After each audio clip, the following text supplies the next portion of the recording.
So do I have a treat for you guys today? You guys know that I keep big tanks, monster fish, overpowered filtration, the whole works. But today we're visiting one of my best friends, Lucas Bretz, where he's doing everything the opposite. So Lucas, I gotta say, we've been friends for many years, but people watching at home might not know who you are. Can I get a brief introduction of what you do, who you are, how long you've been doing it? All right, so for those who do not know me, I have been keeping aquariums for a long time, been doing the YouTube thing, but I kind of went on a different track than most people and just kind of been learning as a hobbyist on my way through and started connecting with nature more.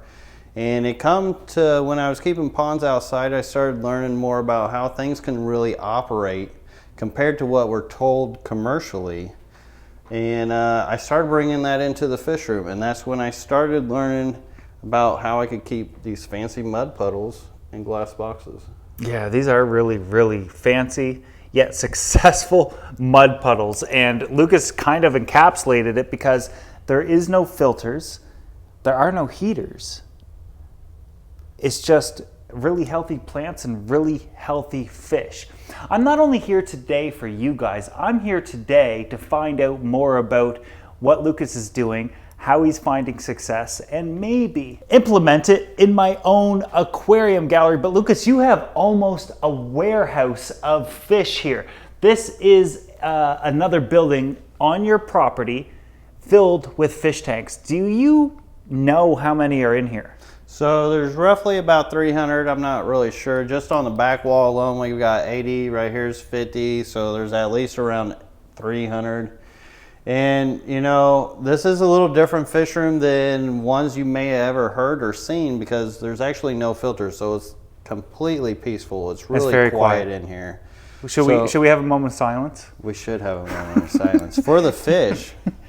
Because that's less stress on the fish, less frequencies. We should pose like we just got 20 in trims. Boy. It's silent. But yeah, you can literally hear the timers in here. Like, it's crazy. Yeah, you hear the clicks when they come on and go off. The only power that I see out here are lights. How many lights do you have out here? So there's roughly 50 some lights within this fish room. And you know, I just run this by myself, so it's not like the most pristine, like cleanest fish room. It's better but it's than the really gallery. natural. Like, yeah, I mean, well, it's because nature kind of does its things. I set them, I forget them, I let the aquarium do what it needs to do. I try not to rush it.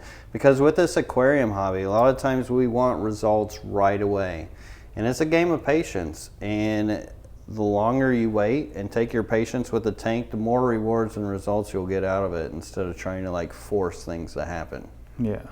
So we've got a little over 300 aquariums. We've got 50 lights roughly. They probably average around 20 watts. So if we do the math relatively quickly, it's about 1,000 watts total running this whole place. Which isn't too bad. Like considering high output lights compared to LEDs, if I were to try to do this years ago, you know, with technology now with LEDs, it allows me to do this. It would have been so much harder to do. Oh, it's absolutely ridiculous in what you're doing out here. And we're going to get to exactly how he's running these nature aquariums. I just kind of wanted to go over stats and give people a different point of view because I'm always open to new ways of keeping fish. Because if you don't know, there is more than one way to keep fish. What works for me might not work for you, and what you really need to do is truly find what keeps your fish healthy and happy at all times, and this is just going to be another way, and I'm joining you along for it to find out how this is really working. First and foremost, Lucas, what I would like to do is just go over what you would consider a prime nature aquarium that you have out here. I know you got 300, but... Well, let's just start off with this pond. I know it's a big body of water, which bigger body of water, the more flex you have with what goes on in your aquarium. And in this fish room, we got 20 gallons and up above, but this is a 470 gallon Boswell pond. So it's got the little viewing panel, but I'm actually breeding goldfish in here. So this is a goldfish pond, which I have had a goldfish in the 55-gallon for a long time. Many of you guys may have seen my videos on my YouTube channel about that, and ended up sticking them in here with my shellies, and now they're actually breeding in here. So you have a ton of plants. Yeah, so the basic setup. Okay, let's talk about no filter and aquariums and nature aquariums. So a lot of people believe that it's the plants.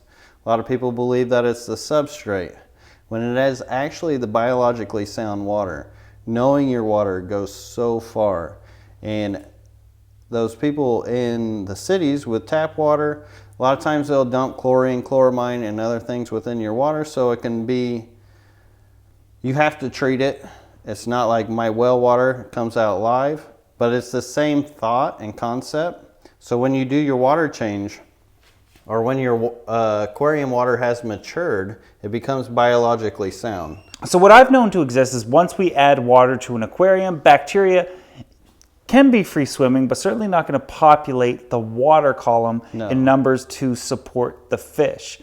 Are you adding deep sand beds, lots of rocks? I see a lot of consistency in your aquariums. So a lot depends on the fish. So if you have a bigger fish, you're going to have bigger waste. You're going to have bigger ammonia. So that plays a big role too. Smaller fish, less waste, less ammonia. The easier it is for that beneficial bacteria and things in the water to take care of it. Now, I've done many of these aquariums like with the plants, but I have done many without them. I've done them without the sand, I've done them without the substrate, and I have filled them up with fish just to prove that you can do it. But it does depend on that fish. Like, you're not going to put 10 arowanas into a 10-gallon. So what I'm seeing reoccurring in a lot of these aquariums, Lucas, is substrate. Sometimes there's plants. Yeah, but this is more to grow plants. And it's not necessarily for the fish. It does make it more comfortable for the fish. So if you have like no substrate at all, then like your fish are looking at their reflection. That's not natural. So the whole perspective is what it's like in nature. Like, you know, some bodies of water, they do flow, they do have current. But a lot of them have standing water. There's so many fish that live in standing water. Creek beds, they dry up. They have wet seasons. They have dry seasons. River beds do. I've seen rivers almost dry up to nothing. So the natural aquarium or the nature aquarium would be kind of set your tank up and let it be. Don't really gravel vacuum because... Yeah, no. So gravel vacuuming can actually be worse for you because when you do take a lot of that beneficial mulm out, it can create an imbalance from the nitrates and the stuff that mulm was actually taking care of. So just like everything in life, it all turns into balance. And when you're thinking about nature and your water and balancing that water, is to have it more lively, more natural water than something that has been sterilized. Right. Sterilization, which has been taught in the hobby for I don't know how long, like you got to take your gravel out, you got to clean it, you got to do all this deep cleaning, all that jazz. It's not what's beneficial to the fish. It's dirty. Nature is dirty. It's dirty outside. Doesn't mean your aquarium has to be dirty. You can manicure it however you want. I can't do that with all these tanks all the time. And I've done it many a times, but that's all up to you. And there's so many different ways to do it.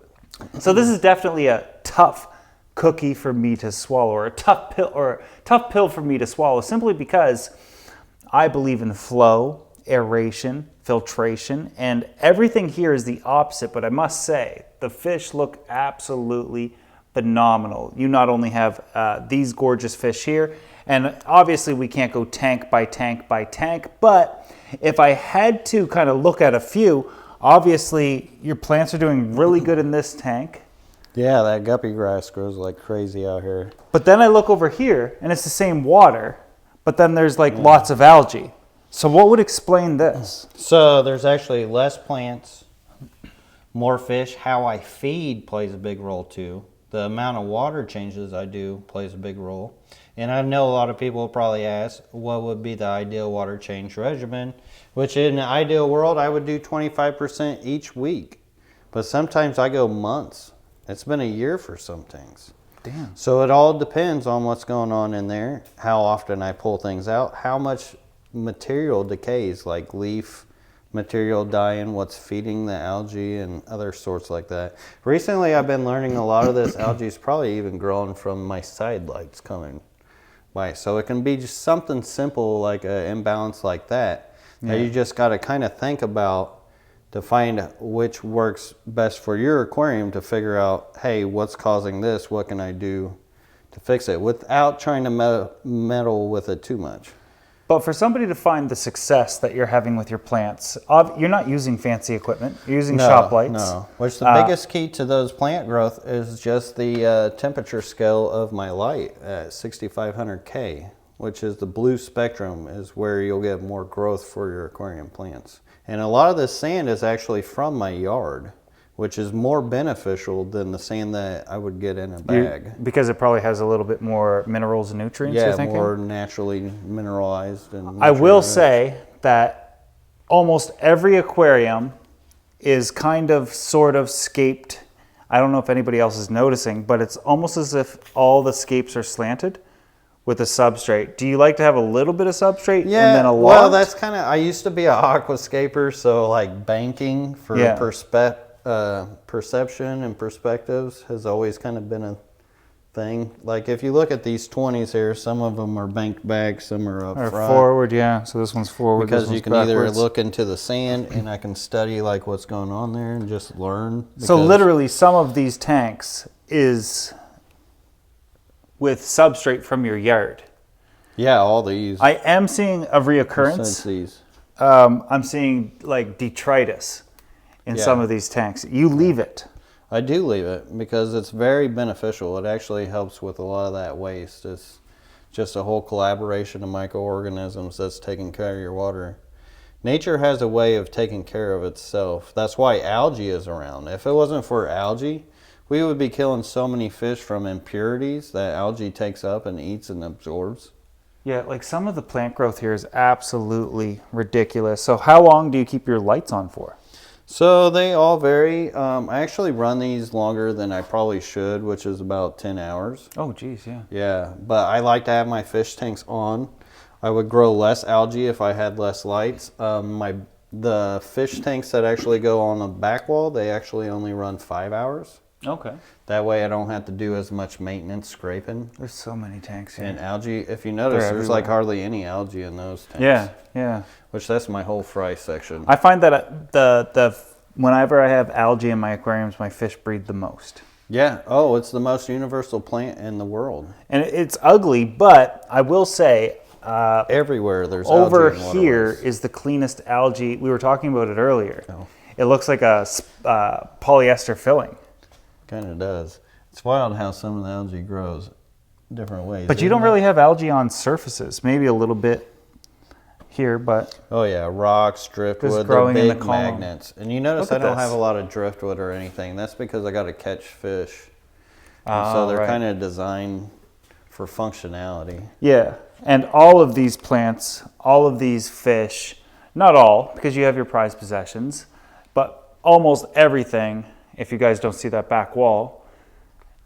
Oh, and Tamara's here. Tamara's actually filming a series on shrimp videos with Lucas. If you want to check that out, link is in the description. But Lucas sells and ships darn near everything out here. I'm going to leave a link. Some of it, sometimes.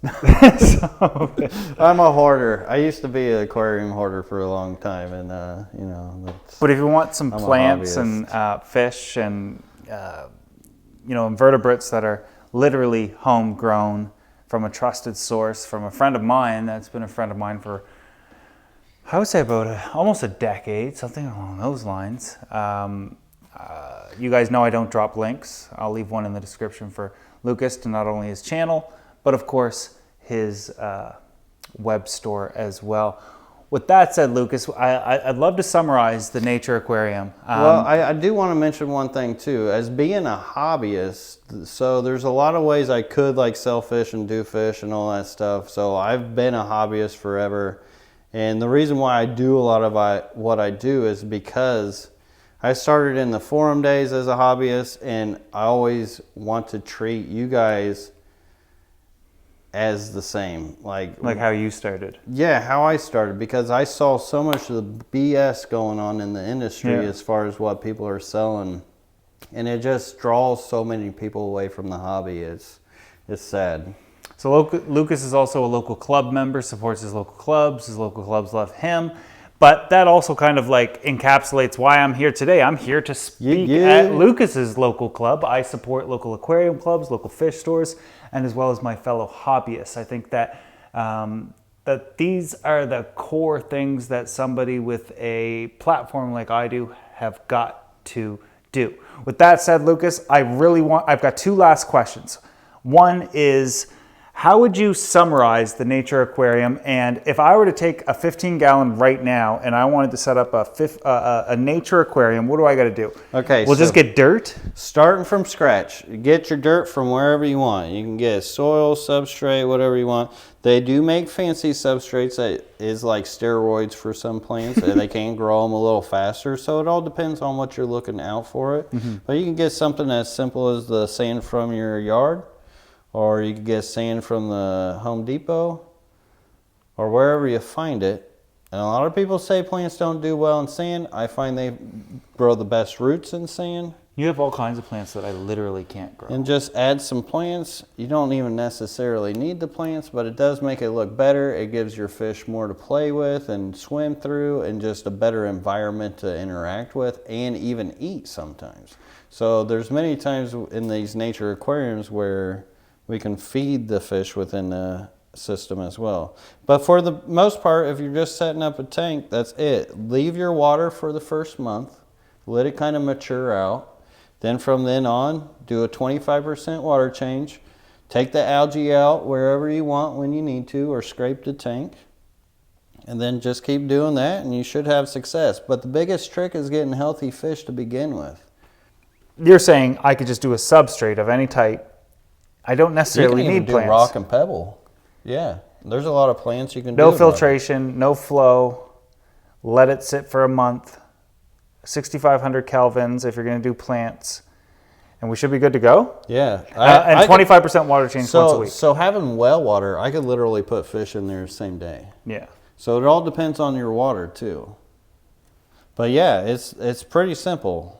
You let it mature a little bit, you set them in, and start slow with your fish. You don't want to throw a ton of fish in at once, because it becomes too much for the system. Well, I will say with system work up to with nature aquariums, I will say that my only argument is it's always tiny little fish. I won't be able to do this with every situation or every type of fish, but I can definitely get away with it. Well, you're doing it over here with goldfish. Right. It depends on your maintenance. So I've got Oscars. Now, having as many aquariums as I have, it's not as easy for me to do that weekly water change, but if I was doing that, I don't really know how big the limit really is as far as like controlling that waste. And that's why I'm not against filters. A lot of people think because I do know filter, I'm against filters, but filters do play their part in holding that detritus, holding that mold to help better clean that water. Okay, so oh, sorry, go ahead. One of my cleanest tanks was actually a dirty, it was the most overloaded aquascape tank I had. It was an old Fluval filter, hadn't changed it in 7 years.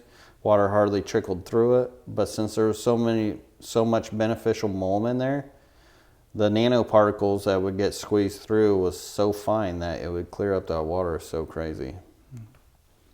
The other thing that I'm noticing, and to summarize like your thoughts on the nature aquarium, is soil from anywhere, even your backyard. How thick should it be, like an inch or two? You know, so when it comes to planting plants in the aquariums, we often bonsai our plants, which means grow them in a small layer of substrate. And so I don't do a real thick substrate. You can, but you start taking out of your water volume and your water column. And you only do a water change. Goes so high. I'm only doing like a couple inches of sand. A couple inches of sand, but you only do a water change. You don't gravel vac? No. Okay. Like, so if I wanted to get rid of some of those, I would just take a Python and just kind of cyclone it away, but I'm not going to clean it all up. And sometimes when I do that, it can throw an imbalance off to where I'll get a bacteria bloom or something. And then you've got shop lights that you're aiming for 6,500 kelvins. Is there any type of wattage that you aim for, like per gallon? Deeper tank, you're going to want higher lumens. Something around a 4,000 or 5,000 lumens. Shorter tank, you're going to either want to raise your light up, or you're going to want to get a smaller scale of lumens, so something more like 2,000 to 3,000 lumens. And to me, I would say that the more plants, the better, obviously, for nutrient export. But I'm also noticing another theme in your tanks, which is piles of rocks, and none of them look the same. It looks like you literally got some of them, you know, from the side of the road or just outside. They're everywhere. Why do you have rocks? So a lot of that is actually functionality and for breeding. So when it comes to shrimp, it creates a nice haven for the females to go to and feel secure. Because if you're trying to breed shrimp and you're turning up the water and turning their scape up, they're less likely to feel comfortable to breed. But if they have somewhere solid to be all the time that never gets disturbed, they feel comfortable. So a lot of keeping fish happy and healthy comes to the comfortability of the fish. And that's another big reason why I don't run filters, is because there's a lot of frequencies and other sounds that aren't natural to fish that actually come from filters.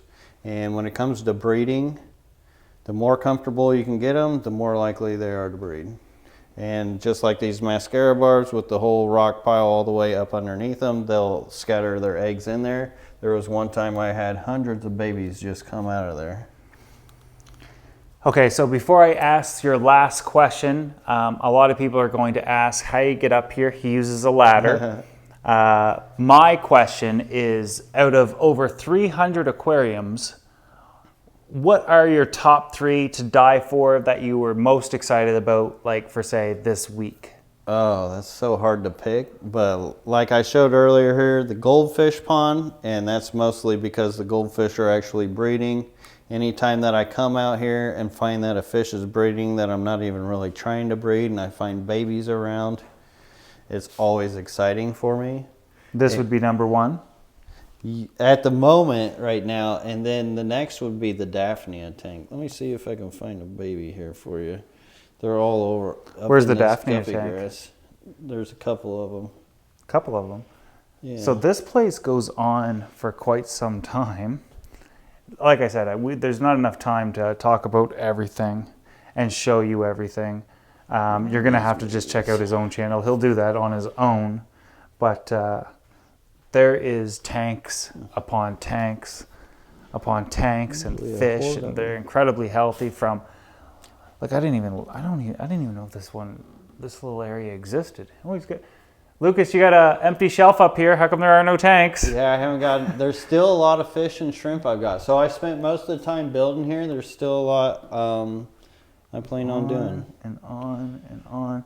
And then back here is, of course, through this door is water management, where the hot water tank and stuff like that is.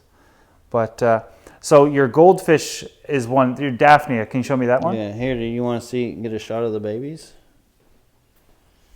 Of course, now that oh, there's one. He's a tiny little guy. See him? I'm colorblind. So, oh yeah, I see him. It's a lot of times it's tough for me to differentiate the colors, especially when it comes to green. It's my worst color. Green and red. Can't see it really good. There's some of them you can see the tail on them. It's a condition I deal with. Cool. And Daphnia. And then the Daphnia tank. This is what I'm really excited about right now. Oh, I thought this was literally an empty tank, but I just looked at it and I thought it was an empty tank with a bunch of like maybe detritus floating around, but that's Daphnia. Yeah, this is actually one of the best triggers for breeding fish is feeding Daphnia, because it signals to your fish that it is springtime. Yeah, and it is a live food as well. Yeah, and it's a live food. It interacts with. I gotta say this one is one of my favorites. I really like this one, the rope fish. I know Tamara is really gonna like this as well. But my all-time fave are, of course, these mascaras, which you're well known for. Would this be number 1, or do you have a different one? that you're most excited? We did the goldfish, we did the Daphnia. Oh, I'm terrible at picking out favorites because I even got like lines of these guppies that I've been working on. They're all your babies. Yeah, like these guppies. These are these rare albino rainbow tiger antler guppies that I have mixed with albino galaxy guppies. And they're a lot different than any antler you'll see. And then I've actually got, a lot of people know me for these rainbow tiger antlers that I created years ago. And they got on all around, but I actually designed a 2.0 version years later after crossing them. And look at the colors on these things. Is that a male trying to go after that big old female?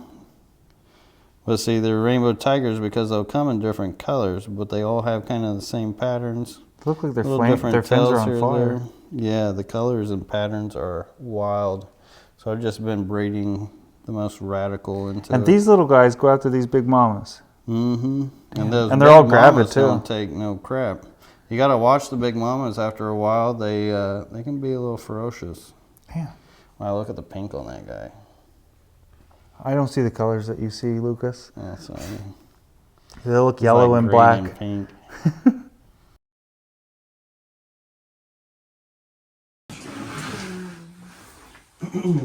What is this?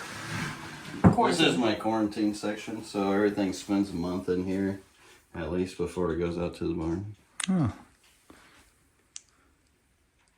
And there's actually, so this is a 20-gallon no filter, and look how many rainbow fish and plecos are in that tank.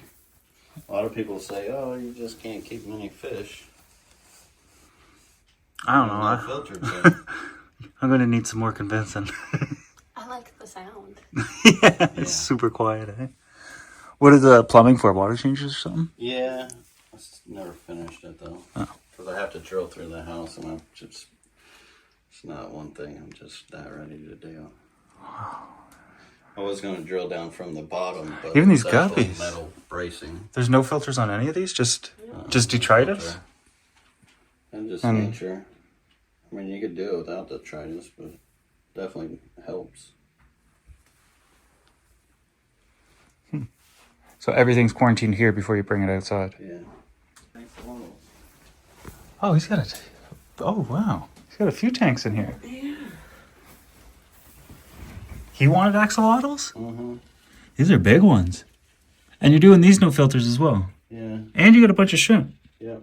That's different. The vertebrae are the main thing in their gut biome. Nature, that's what they eat the most. So do you feed them as well, or do you just let this tank kind of populate and feed itself? Well, I will throw in some, like the bigger flue ball bug bites. Sometimes they eat them, but usually they wait for the shrimp to go to it and then ambush them. I'll save you. I'll say. Or they're just cherry shrimp, eh? Yeah, after you breed so many shrimp, they're food at this point. There were so many in the 700 cool. when he was taking the plants out. Oh, Because he put a handful in one time and then they all disappeared and we thought they got eaten. Ain't that crazy They how didn't they get could all eaten. live with those They were piranhas? all like under the gravel and everything, and I was inside the tank like scooping them out for like hours, and I was like, well, probably I didn't get them all, but I did my best. And that Sagittarius was so Oscars in it. Yeah. the plants. What's in here? That tank was awesome. Oscars? Yeah. They're in the But back it's corner just there, right of course, now. hiding. Yeah. But sometimes Just people are two so of them. upset They've about only been in there the maybe 2 tank or being 3 torn months. apart. I'm like, but you can That's see gonna be the cool. tank Looks exactly like as it some was metal. anytime you go back and watch the video. So I don't know why you're so upset. True. Joey's always got to keep it moving. Throw a couple plates in there. Here, guys. They hear it. There you go. We really do have Oscars in there. So you just heat the tanks? Well, they had egg, so Oh, okay. I had to put heaters in. How did you treat just heat? Yeah, put it up over 86 degrees, I'll get rid of it. So I'll run it like that for over a month, since the cycle's, I think, like 28 days. This will be interesting once they get to be about a foot long. Yeah. Do you plan on keeping them in here? No, I want to move them into the barn. Oh, okay. Yeah. I think they might destroy the I tank got eventually. 55 in there, and that'll be perfect for them. I just want them to come running up to you. This is technically a more natural tank for them. Oh yeah. Especially with like with all that, the plants cover. Like a little slice of a pond. Man, well, Lucas, thanks for having us, especially for this like incredibly quick video. Could have spent hours upon hours. Like I just keep looking over my shoulder and seeing different setups and different scapes that I have so many questions. See those Bouchard eyes up there? Oh, right here. Oh, they all dipped. The fairy cichlid. This is an African cichlid. Very cool. Braiding like crazy in there. However, I just wanted to introduce everybody to you. I think it's important to learn all aspects and to develop as an aquarist, and in order to do so, of course, you can never be an expert about everything, but you can certainly learn about a lot of things. So I'm going to drop a link to Lucas's channel in the description below. Make sure you get over there, subscribe if you're not already. If you guys enjoyed this video, make sure you give it a thumbs up, and I'll see you guys in the next one.